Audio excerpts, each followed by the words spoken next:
Hi everyone, welcome to Crafting with Slavie. I wanted to share a card with you today that I created using Lawn Fawn's Swan Soirée. I am starting off with a piece of paper that is 4 1/4 by 5 1/2, and I have separated it with some purple tape top and bottom. My top is my cloud background, and I'm not using any stencils or dyes to create a cloud background. I just used my blending brushes and some Tumbled glass distress ink from Tim Holtz. And here I go with twisted Citron to create my grass. And to finish it off, I like a little bit more contrast at the bottom, so I actually added a little bit of mowed lawn in the bottom, just to create some interest and to blend it out a little bit, because I got a little bit splotchy, which I didn't realize until after I had shot this video. Here I am, I just smudged a little bit of mowed lawn onto my craft mat, and I'm using a brush to just do a little bit of splatter. So I just added some water to the distress ink and splattered it onto my card. I did get a little bit on the cloud background, but that's okay. I'm just going to cover it up later. I am using the Lawn Fawn cattails border die here to create these really cute cattails. I had originally intended for them to be kind of in the middle of the card to separate the grass from the sky, but I ended up changing my mind halfway through when I saw what I was working with, as I really wanted to work with the Bayou scene builder stencils, and it just didn't quite work out to have it in the middle. I did end up using it though. I put it at the bottom of the card. So here I am just taking it out of my paper, and I will be doing some ink blending on it. I am using Mowed Lawn as my base color for the cattails.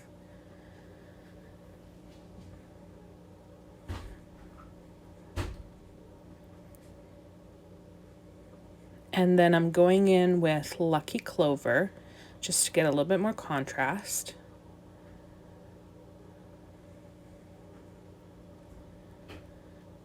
And because it wasn't quite dark enough, I did end up going in with pine needles just on the edge there, just to bring in that extra dark color, which really completed it for me.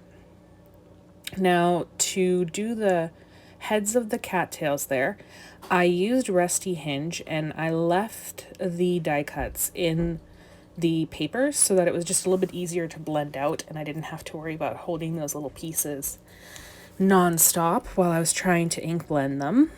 And I used my super handy dandy EK tweezers here to adhere the cattail heads to the actual cattail border. I'm using art glitter glue.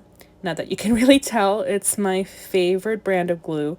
I just find that it's really great. It dries clear.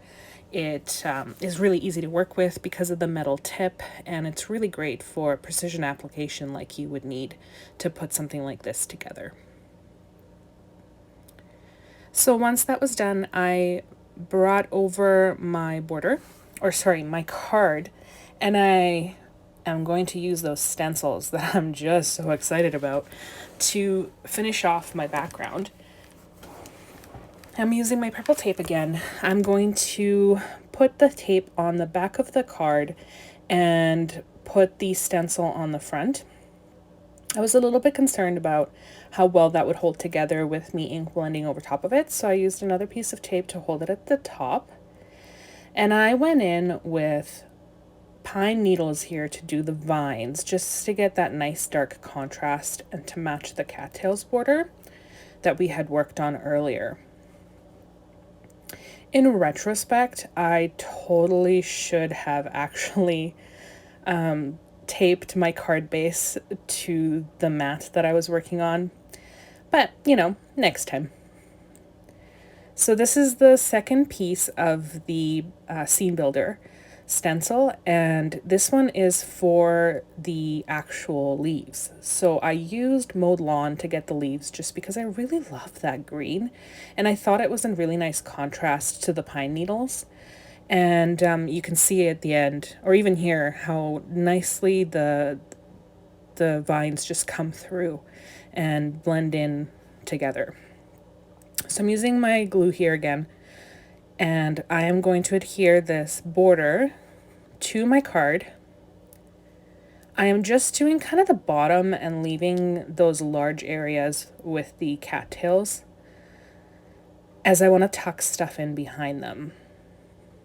So I'm just really careful to make sure that everything aligns.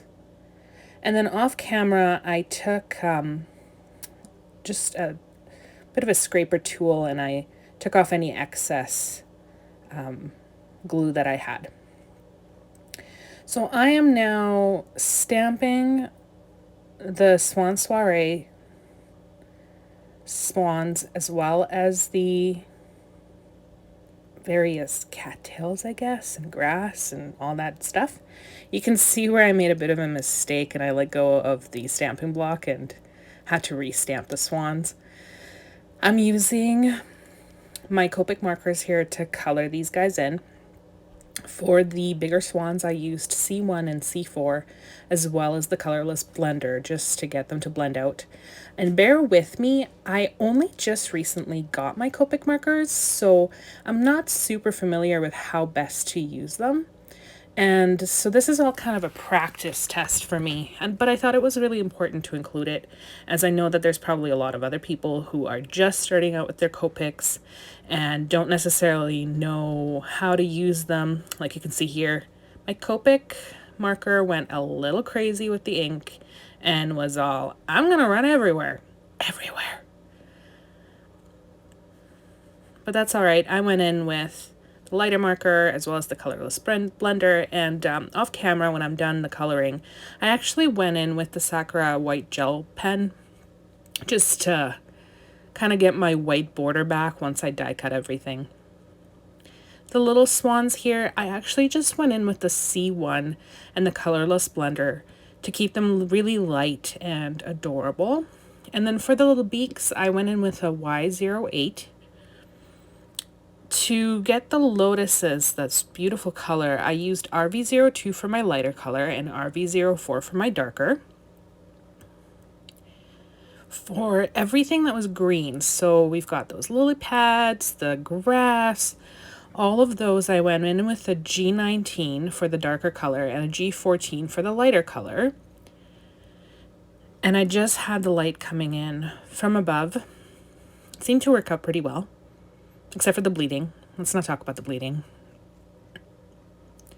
And then for the cattail tops, I used E11 and E15 for my darker color. And that seemed to work really well. I probably would have gone a little bit darker just because of the rusty hinge that I had used on the cattail's border. Oh, and I stamped that pond out of Mermaid Lagoon ink, which is also a distress ink. So here I am just kind of arranging everything, seeing where I want things to go. I have my sentiment on my acrylic block just off to the side. And I just wanted to make sure that they were up high enough that I could still stamp my sentiment, but at the same time that they weren't completely hidden behind the cattail border there. So here I am just arranging everything. And when I'm happy with how things are going, I take everything off and I start gluing things down.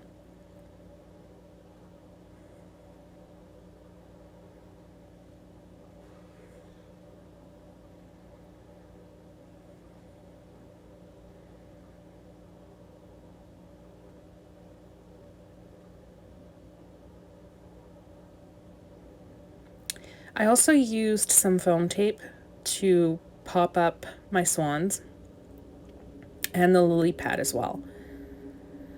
So this was the 1/2 inch foam tape. I also have a 1/4 inch foam tape, which I used for their heads and their necks. I actually cut it in half just to be able to get it to fit and not you know, show through the side.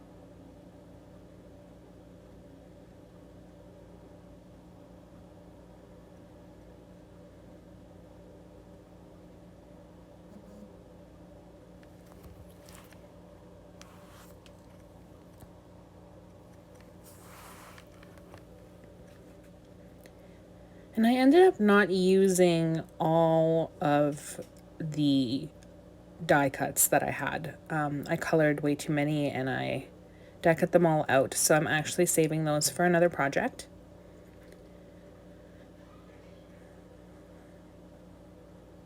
And I only popped them up on the bottom there because I am putting glue on the rest of them, and I'm going to lean them against the mom and dad little swans there. I just love that one in the middle, looking up at mom so adoringly.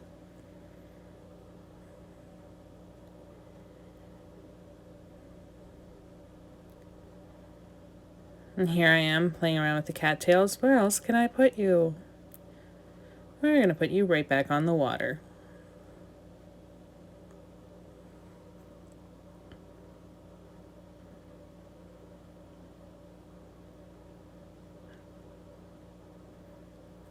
I had a little bit of lift with the components here. So I actually took my acrylic block that I was using for the sentiment, as well as another one that I have that's quite a bit larger. And I ended up putting the acrylic block over top of all of these just to help them stay in place and not move around.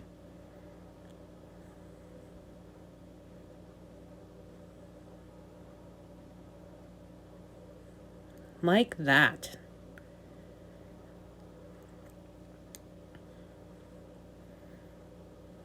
All right, and then I went back in and I finished adhering the cattails down to my card base.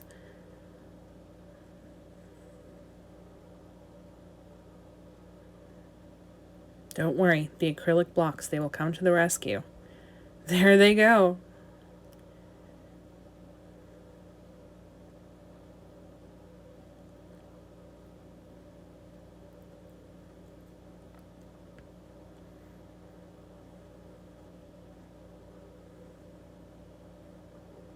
All right, so now that that's done, I got my card front ready with using an anti-static powder tool from EK Success. And sorry for my head there.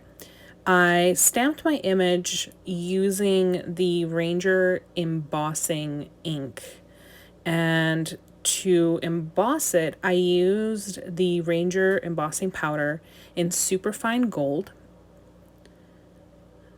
which is really quite beautiful. It ends up having the same effect as if you were to foil. At least I think, anyway. I really love it. In retrospect, I probably would have done either, I would have done it on a border, like a sentiment strip, or something to make it a little bit more visible. I didn't realize quite how invisible it got until after I had taken all the pictures. And I just didn't go back and fix it. So here I am. I'm using the Happy Birthday from the My Favorite Things stamp set, Adorable Elephants. I was looking around for a Happy Birthday stamp set, and I really liked this one. So that's the one I used, and I stamped the inside of the card. And because I'm kind of a weirdo, I like to stamp the back of my cards as well. And I have one stamp, and I think I got it at Michael's, but I don't remember what it's called. It's this red rubber stamp one that says Handmade with Love. And for all of these sentiments on the inside of the card and the back of the card, it's the same gold embossing powder with the embossing ink that I'm using. And I've linked all of this below, as well as the heat gun that I am using to set this powder. Just think it's so cool when your powder heats up and then you can just kind of see it glaze over. So pretty. And then I went ahead and I adhered my card base to the front of my card. I didn't cut it down. I didn't think I needed to.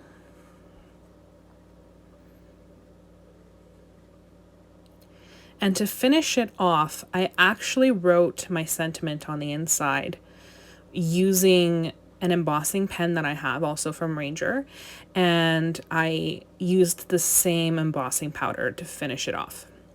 And here you can see just how pretty the card was before I wrote in my sentiment and how it just kind of shines there. So I want to thank you for joining me. This is my first ever video. Pardon the bumbles. We'll get better, I promise. And that's my Swan Soirée Lawn Fawn card. I was really happy with it, and thank you for joining me. We'll see you again soon.